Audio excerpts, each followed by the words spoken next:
여러분, 오늘 저희는 쇼러너의 바이블, 황희에 대해 이야기 나눌 예정입니다. 우리는 오늘 성인의 가면을 벗기고 냉혹한 정치 구단의 민낯을 마주하며 생존과 통치, 그 위험한 줄타기를 함께 경험해 볼 것입니다. 저희 기획 의도는 청백리 신화의 해체와 재구성입니다. 이는 마치 프랭크 언더우드의 권력 집착을 다룬 하우스 오브 카드처럼 혹은 관료주의의 디테일과 시스템의 공포를 보여준 체르노빌처럼 깊이 있는 통찰을 제공할 것입니다. 대중이 아는 인자한 할아버지는 없습니다. 태종의 피 묻은 숙청 칼날 위에서 춤추듯 생존하고 이상주의자 세종을 현실에 묶어두며 제국을 경영한 냉혹한 현실 정치가 황희를 복원하고자 합니다. 제1장 권력의 생태계 칼의 시대, 즉 태종시대에서 살아남기입니다.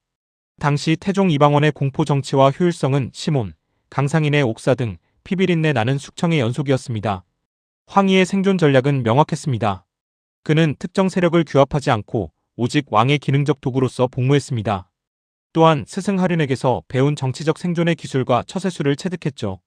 중요한 점은 황희는 정도전 같은 이상주의자가 아니었다는 것입니다. 그는 시스템을 운용하는 테크노크라트이자 조정자였습니다.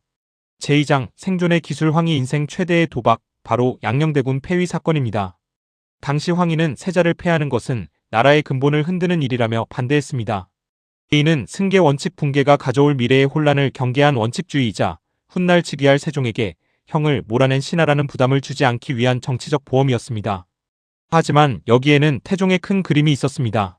황희를 보호하고 세종시대에 중용하기 위한 기획된 유배였죠. 그 결과 황희는 남원 유배 5년 동안 중앙정치의 살벌함에서 벗어나 민생의 현실을 목격하게 됩니다. 제3장 시스템의 설계 CEO 세종과 COO 황희의 관계입니다. 세종은 비전 제시와 혁신 과제 발굴을 담당하는 워커홀릭 CEO였습니다. 과인의 신하가 어찌 먼저 쉬려하는가라는 말에서 그의 열정을 엿볼 수 있죠. 이에 반해 황희는 리소스 배분, 관료 피로도 관리 정책의 현실적 수정, 즉 속도 조절을 담당하는 COO였습니다. 이 둘 사이에는 강력한 신뢰가 존재했죠. 특히 의정부 서사제는 왕의 과부하를 막고 신권을 조율하는 데 역할을 했습니다. 세종이 혁신의 카오스를 만들면 황희는 현실의 질서를 부여하며 육조를 안정적으로 운영했습니다. 다음은 프로젝트 관리 4군 6진 개척과 대마도, 정벌의 병창기지 구축입니다. 최윤덕과 김종서가 칼을 휘두를 때 황희는 붓을 들고 싸웠습니다. 3인 정책을 통해 강제 이주에 따른 민심 위반을 수습하고 토지와 식량을 배분했으며 조세제도의 탄력적인 운용으로 보급선을 유지하며 전쟁 수행 능력을 뒷받침했습니다. 이것이 바로 그의 행정 조치였습니다. 황희의 실용주의 철학은 농사직설과 민생 제일주의에서 잘 드러납니다. 그는 중국의 이론을 거부하고 조선의 토양과 노농의 경험을 채택하여 농사직설을 편찬했습니다. 이는 관념적인 중국 이론과 현실적인 조선 현실을 대비하는 사례죠. 김육이 대동법을 위해 기득권과 전면전 송곳을 벌이는 투사형이었다면 황희는 시스템 내에서의 점진적 개선과 안정적 운영 망치를 추구하는 관리형 정치인이었습니다. 제4장 성인의 그림자 첫 번째 이야기 조선판 워터게이트 서달 살인 사건입니다. 사위 서달의 살인 사건을 조직적으로 은폐 시도하며 문서 조작과 청탁을 벌인 추문이었죠. 대간, 즉 언론의 집요한 탄핵과 황희의 도덕적 치명타 사이에서 세종은 선택해야 했습니다. 유능한 부패인가 무능한 청렴인가. 세종은 비난을 감수하고 황희의 대체 불가능한 능력을 택했습니다. 이어서 성인의 그림자 두 번째 이야기 청백리 신화의 이명과 욕망입니다. 황희에게는 뇌물수수, 간통 루머, 그리고 황금 대두꺼비 전설과 같은 불편한 진실들이 따라다녔습니다. 하지만 이를 재해석해보면 그가 축적한 부는 개인의 사치가 아니라 식솔권사와 정치 자금, 즉 조직 관리를 위한 필요악이었을까요?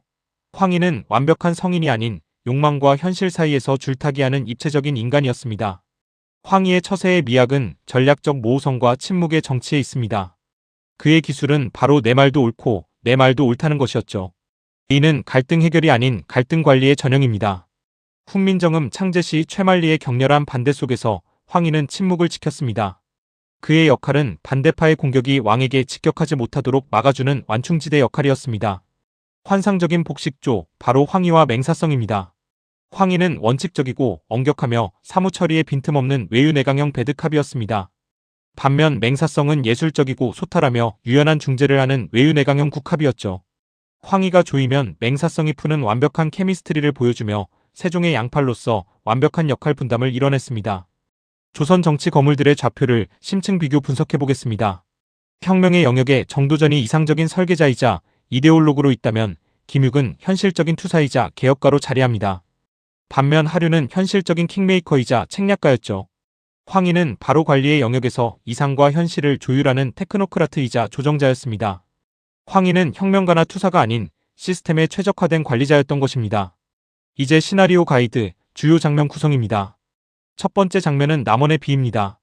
서두른다고 비가 그치더냐는 대사를 통해 때를 기다리는 사냥꾼의 눈빛을 보여줍니다. 두 번째 장면은 어두운 방에서 서달 사건 은폐를 위한 밀실회의, 그리고 붓을 든 황희의 떨리지 않는 손을 조명합니다. 세 번째 장면 사군 육진의 장부에서는 백성의 고열을 짜내서라도 쌀을 만들어라는 냉혹한 행정가의 면모를 볼 수 있습니다. 마지막 장면은 반려된 사직서입니다. 90세 노구의 등 뒤로 오버랩되는 조선의 태평성대가 인상 깊게 그려질 것입니다.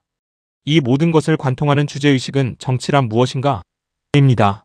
정치는 선악의 대결이 아니라 차악의 선택이라는 철학을 담고 있습니다. 더러운 진흙, 즉 부패와 타협을 견뎌내어 평화라는 연꽃을 피워내는 과정이 바로 정치의 유산입니다. 완벽하지 않아도 좋습니다. 끝내 지켜내는 것이 이기는 것입니다. 결론적으로 600년을 넘어온 처세의 정석을 보여준 황희. 저희는 위인전의 박제가 아닌 숨쉬는 인간 황희를 복원하고자 했습니다. 태종의 시대를 견디고 세종의 시대를 완성한 위대한 2인자의 드라마. 이것으로 저희 발표를 마칩니다. 감사합니다.